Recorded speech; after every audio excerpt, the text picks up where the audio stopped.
Hi there, welcome back to your favorite deep dive show on stories contemporary and consequential for India. This week I pick a subject that's related to Pakistan and yet is intensely domestic. During the news cycle of past week, pictures emerged of a couple found dead in the desert sands of Jaisalmer near Pakistan border. The two got identified as belonging to Ghotki district of Sindh province of Pakistan. Both were Hindus.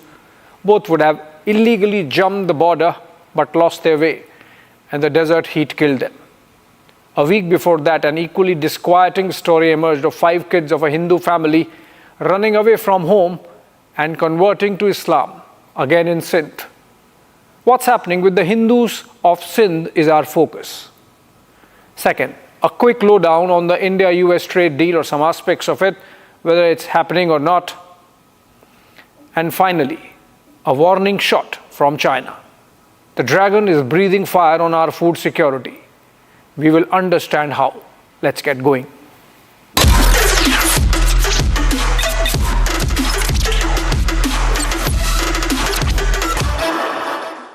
These pictures are of Ravi Kumar and Shanti Bai, both in their teens, both from the desert district of Ghotki in Sindh province of Pakistan. They were found in this condition, perhaps dead for a few days, in Jaisalmer this week. Police believes they escaped from Pakistan but lost their way in the desert. The heat killed them before they could reach any human habitation or shelter. The story is tragic and incomplete. I tried piecing together from the Pakistani side with some sources as to what would have happened. Most likely narration is that they eloped or escaped but wanted to leave Pakistan at any cost, at the risk of their lives even. They could not make it, perishing in the desert sands with little to connect the dots.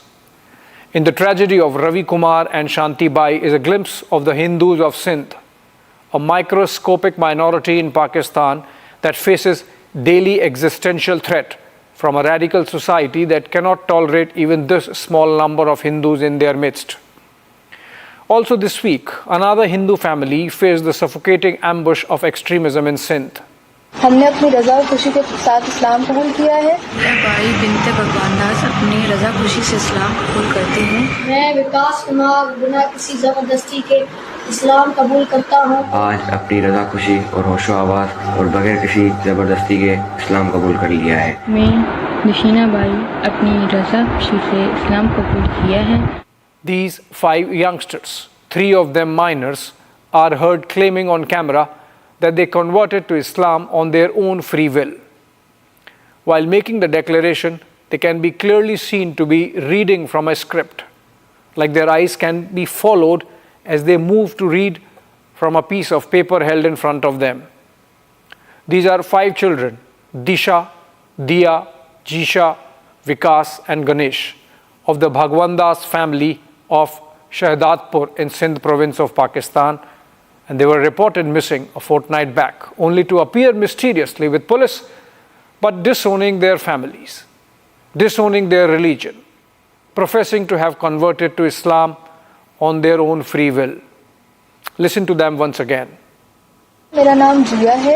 मैं, मेरी 2 बहनें, हमने अपनी रजा और खुशी के साथ इस्लाम कबूल किया है और अपनी रजा और खुशी के साथ घर से भागे हैं। इसमें हमारी किसी ने भी किसी भी किस्म की कोई भी मदद नहीं की है। हम अपनी मर्जी से और अपने ही बलबूते पे, अपने ही दम पे निकले हैं घर से। मैं भाई बिनते भगवान दास अपनी रजा खुशी से इस्लाम कबूल करती हूँ। मुझ पर किसी भी किस्म की जोर जबरदस्ती नहीं है। मैं विकास कुमार जयप्रकाश अपने पूरे होशो आवाज और बिना किसी जबरदस्ती के इस्लाम कबूल करता हूँ और मुझे अपने घर वालों से खतरा है, मुझे तहफ़्फ़ुज़ दिया जाए। मैं हरीश कुमार उर्फ अब्दुल राफे आज अपनी रजा खुशी और होशो आवाज और बगैर किसी जबरदस्ती के इस्लाम कबूल कर लिया है। मैं निशीना भाई बिनते भगवान दास अपनी रजा खुशी से इस्लाम कबूल किया है। मुझ पर किसी भी किस्म की जोर जबरदस्ती नहीं है। Did you get any sense that everything is above board with their conversions, including the attire? Just a short clip of the wailing mother of the kids.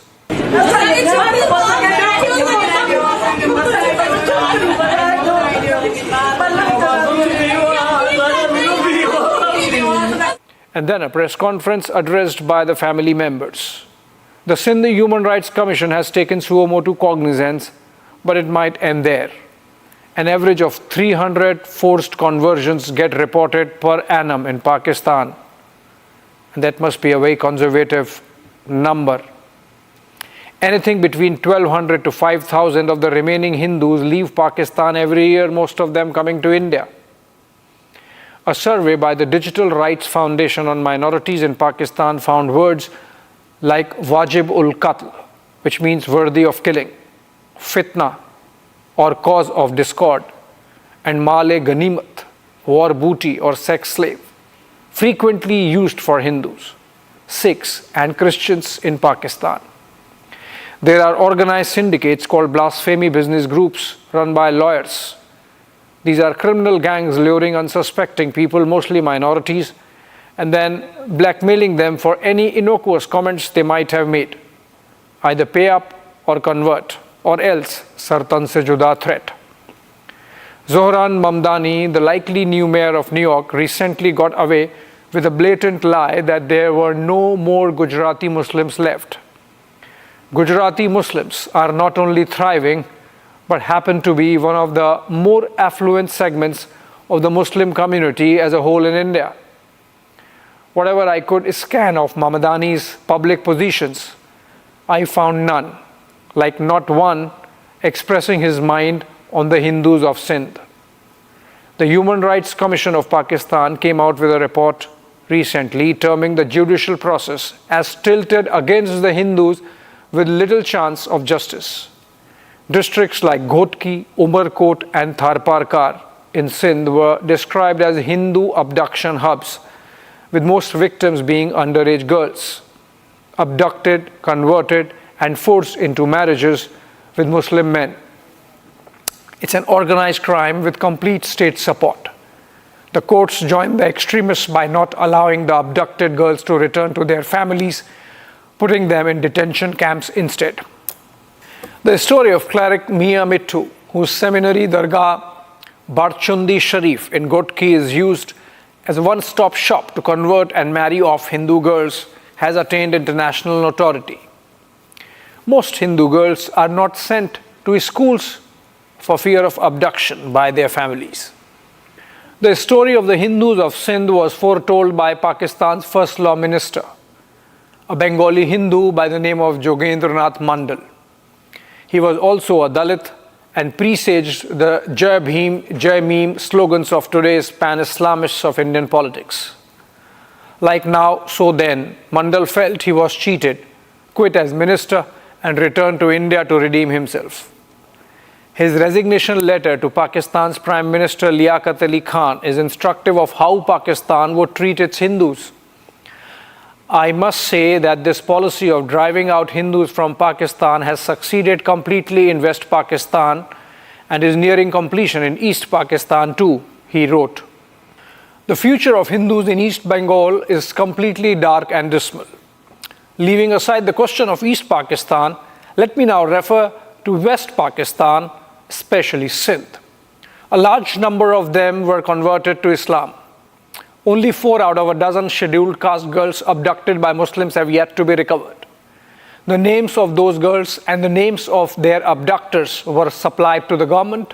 The last reply recently given by the office in charge of the recovery of abducted girls said that his function was to recover Hindu girls and not Achut or scheduled caste ones. They were not Hindus. The condition of the small number of Hindus that are still living in Sindh and Karachi, the capital of Pakistan, is simply deplorable.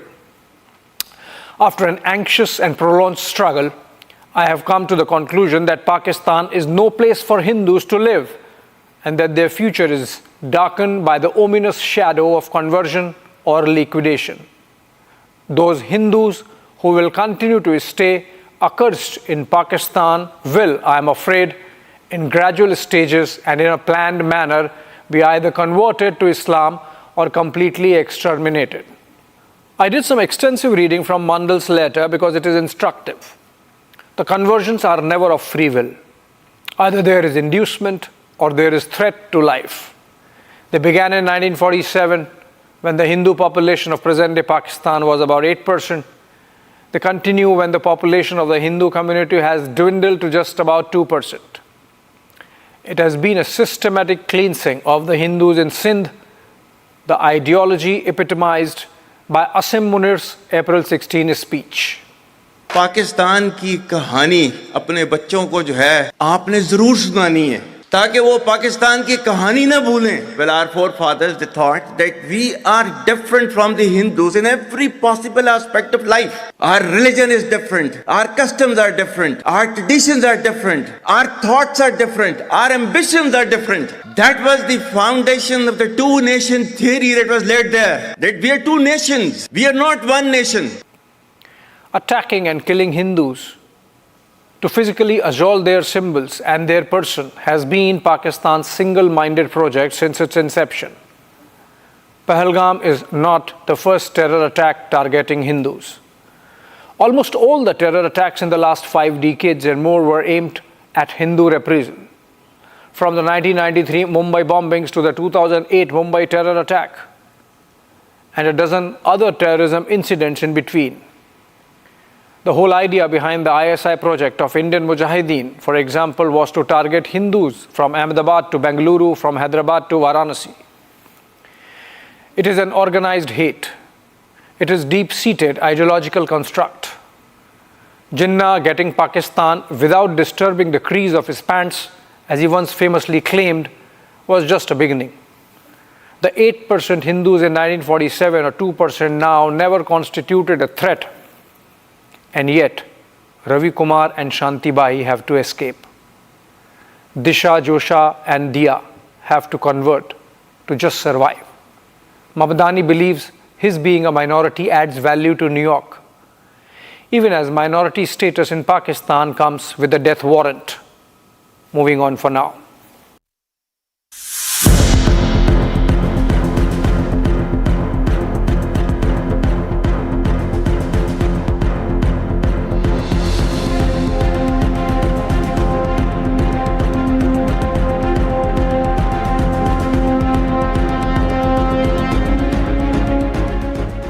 This brings me to the elephant in the room or the dragon in the sky that increasingly obstructs India's march to progress. Now it is specifically targeting our supper plates. China has put a full squeeze on exports of specialty fertilizers to India over the last couple of months. Shipments bound for India are facing procedural delays. There are signs that the informal squeeze might be India-specific and should be seen as part of the larger economic war that China is capable of waging, leveraging its manufacturing muscle. China is a large supplier of fertilizers, both the urea and the phosphatic types. Like it is supplier of key commodities in most other sectors, including pharma, for the rest of the world. In the present case, the phosphatic fertilizers are second most widely used in India, and a supply crunch directly affects fruits and vegetables this season. Kharif season accounts for half of overall food production of India, and China's move to disturb fertilizer supplies seems intent on disrupting that very cycle. Here are the numbers. India's DAP or phosphatic stock holding is down from 2.8 million tons in June of last year to 1.8 million tons this year. Though still above the offtake for the season, the dwindling of stocks is worrisome. It has already led to a spike in prices, forcing farmers to look for alternatives. India imports anything between 150 to 160 metric tons of these fertilizers in the June to December Kharif cycle, China accounting for a third of those imports. This must act as a wake-up call for both the government and the industry. If there's any regulatory cholesterol impeding quick growth of the fertilizer sector, the government should quickly move to plug the gaps. If the industry has been slack, depending on the easy China route, then it should buckle up and make sure that India becomes independent of this Chinese dependence in soonest possible time. It's been a generation since we depended on foreign support of any kind for our food security. But those days of ship to mouth were scary.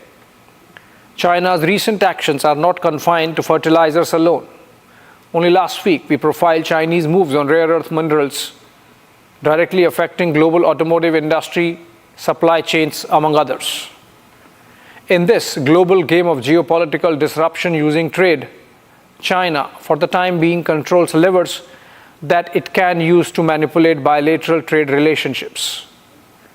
And if it can do this much with India, which has wherewithal to work on alternatives, imagine what China must be doing to nations in Africa, many of which completely depend on them for their economic growth.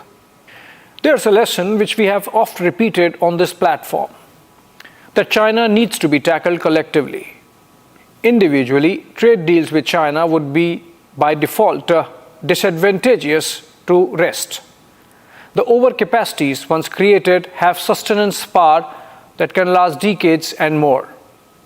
The United States is a classic example of overcapacity of its war machine during the two world wars, sustaining it for almost a century and more as the lead power of the world. But while America's rise was at least rooted in democratic values and dialogue and a network of international institutions, in the case of China, it is my way or highway. Only last week, Commerce Minister Piyush Goyal was panned for this remark he made in London. Listen to him. So if I do an ASEAN agreement with Indonesia and Malaysia and Vietnam and Thailand and Cambodia and Laos, which was done 15 years ago before we came into government, it really is silly, because I am giving or opening up my market to my competitors, and many of whom have now become the B team of China. So effectively and indirectly I've opened up my market for goods that find their way from China into India. While this created a diplomatic furore, the crux of Goyal's argument was that China had successfully created manufacturing proxies in the ASEAN region and was gaming trade agreements it was not party to by leveraging its presence in these geographies. Goyal was proven right this week when the United States signed its first trade agreement in ASEAN with Vietnam. And guess what? The deal provides for only 20% tariff on Vietnamese goods, but slaps a steep 40% duty on third-party shipments, acknowledging the looming Chinese disruption. The world needs to watch out. I think we're going to have a deal with India, possibly, and that's going to be a different kind of a deal. It's going to be a deal where we're able to go in and compete. Right now, India doesn't accept anybody in. I think India is going to do that, and if they do that, we're going to have a deal for much less tariffs. That brings me to the third and connected segment. If China is blackmailing on our food security, do we have a way out? It seems we have. The India-United States trade deal, which is in the works, has an aspect which has turned into an ideological war. The issue, which might play out over the second round of trade deal, is of the genetically modified crops. What is genetically modified crop? Any product of tinkering with the DNA of the plant or organism that changes the genome sequence and hence characteristics, like making them more pest resistant or increase their nutrient value, is called genetically modified. One would say, what's the harm? None really if you are a rich surplus economy like the United States. How do you become a rich surplus economy?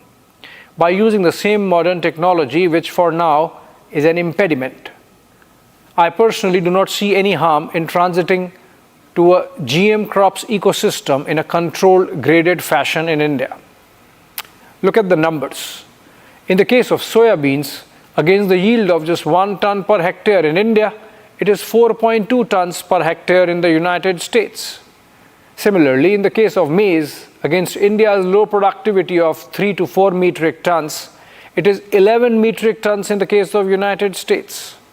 So it's a no-brainer. The question is how to handle the transition so that our own farmers can handle this produce without the glut leading to a price crash. The Niti Aayog, government's in-house think tank, came out with a working paper in May toying with the idea of allowing GM imports. The paper was clear: no GM maize or soybean into the Indian food chain, but only a monitored nod for the fuel chain. Due to the focus on ethanol production to meet blending mandates for green biofuel, India's maize imports have seen a 500% jump in recent years. Instead of importing GM maize, why not just import ethanol? GM or no GM? That was the idea. Would have dovetailed fantastically with climate objectives too, and provided a halfway house over US demand for allowing their GM crops into India. Unfortunately, Niti Aayog had to withdraw the paper faced with criticism from the opposition and even pro-government lobbies like the Swadeshi Jagran Manch. What raised hackles was the Niti suggestion that soybean oil also be allowed. Now that's a red flag, since this gives direct entry to GM crops into the food chain in the country. India is the largest importer of edible oils in the world. There's this argument that with a small tweak as this, allowing GM soybean, we would have achieved many objectives: reduced our import bill, balanced trade with the United States, and taken care of one small aspect of food security, dependence on China. India has had only one experiment with genetically modified crops, that of cotton, and the results have been satisfactory, if not super successful. Introduced in 2001, in a span of 8 years, the GM cotton catapulted India into the second largest cotton producer in the world, as also the biggest exporter of cotton. The cotton produce amounted to 15 million bales only in the year 2000. It more than doubled to 32 million bales by 2010. Farmers across Gujarat, Maharashtra and Karnataka reaped dividends and saw a reasonably good increase in their incomes. As it happens, agriculture is not just an economic activity in India, it is intensely cultural and even more intensely political. With 50% of India's population still dependent on agriculture, the vote bank is a sensitive issue. India's opposition to GM crops predates the World Trade Organization and goes back to GATT and earlier. The concerns are because the GM seeds are often patented, giving leverage to big American agri-tech corporations. This is seen as going against small farmers-driven Indian agricultural landscape.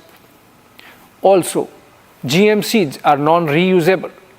Farmers need to buy fresh seeds in every crop cycle, unlike our desi varieties that are self-generating. Also, of late, there are reports of even the GM cotton developing pest resistance.